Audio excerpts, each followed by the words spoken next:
The United States has barred 5 European figures from entering the country, accusing them of helping to censor American speech online, a move that has triggered sharp backlash across Europe and raised new tensions between longtime allies.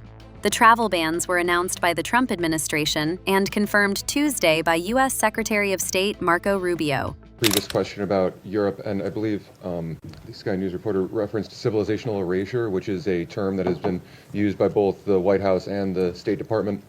Both the White House and the State Department have made kind of recurring overtures to Europe as a civilization that is in some sort of danger and that should join with the United States as a sort of Western civilizational bloc. And it seems to be a recurring priority. However, with the release of the national security strategy, many European leaders, leader of Germany, members of the EU, of the European Parliament, have found it totally unacceptable or offensive or question the allyship of the United States with the rhetoric that was used. So I just wonder if the United States is correct in that these policies, like mass migration, will lead to civilizational erasure. Is it possible to save European civilization if the governments simply don't want to be saved? How has this alliance long been described? As the Western alliance, right? What is it that, and it's not just me saying, you go to these NATO meetings, you meet with people, what they will tell you is our shared history, our shared legacy, our shared values, our shared priorities. That's what they talk about as the reason for this alliance. Well, if you erase your shared history, your shared culture, your shared ideology, your shared priorities, your shared principles, then you just have a straight up defense agreement. That's all you have.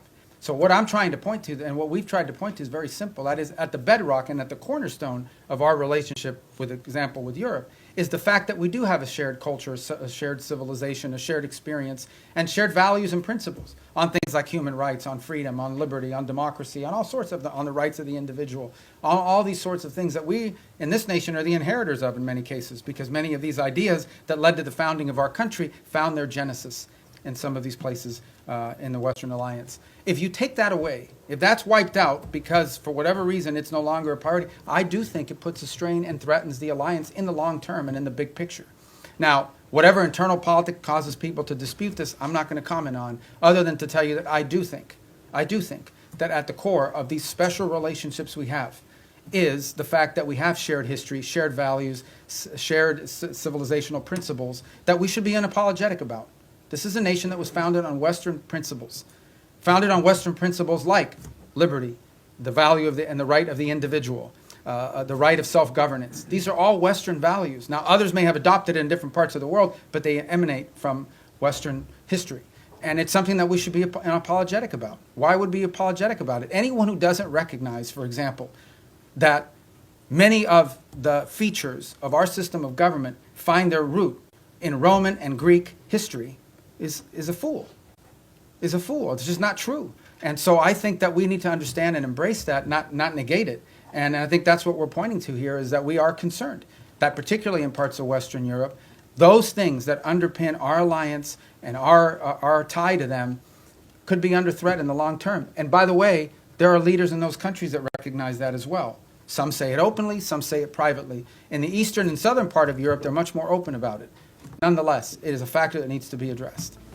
Among those barred is Thierry Breton, previously clashed publicly with tech billionaire Elon Musk over content moderation and online speech, including during the lead-up to the U.S. election.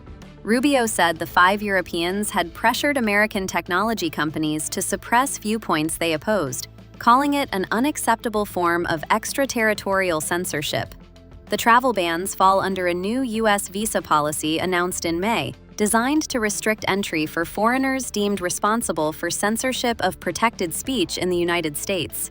Our visa system, who you allow to visit your country, should reflect the national interest. We said that from the very beginning. It was one of the directives that we got from the president. It's one of the things he ran on. And so our visa process basically is, and there are some times we'll deny people visas because of activities they've undertaken overseas. Other times it's people that have visas but are in the United States doing things that run counter to our national interest.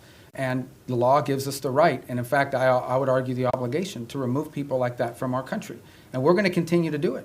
I mean, it's as simple as that. I mean, sometimes somebody comes in and says, oh, I want to come in as a student.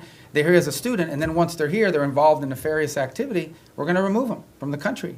But maybe they're here as a researcher. Maybe they're here as, I don't want to say journalist because you guys will get upset, but it could be anything. These are visitors to the country. A visa is a visitor. It's not a right. By the way, we deny visas every day all over the world. People will go to an embassy, they'll sit for an interview, and the consular officer will deny them a visa because of something that came up in their record, because of something that came up in their interview, whatever it may be.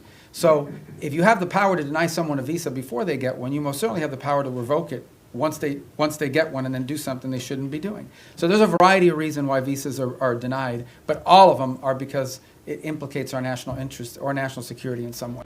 The European Commission, which oversees digital regulation across the EU, warned that it may take action against what it called unjustified measures. It said it has formally requested clarification from the US State Department.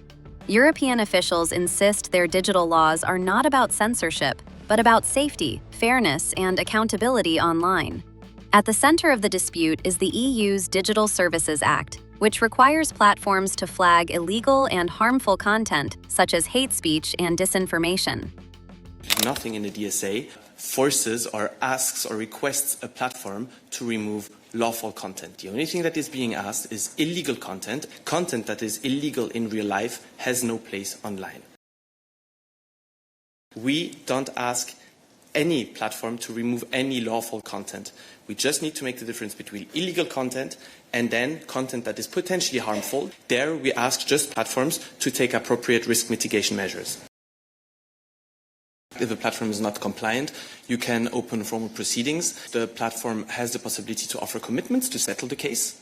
If at some point we come to a non-compliance decision confirming the breach under the Digital Services Act, this could lead to fines going up to 6% of the company's global annual turnover.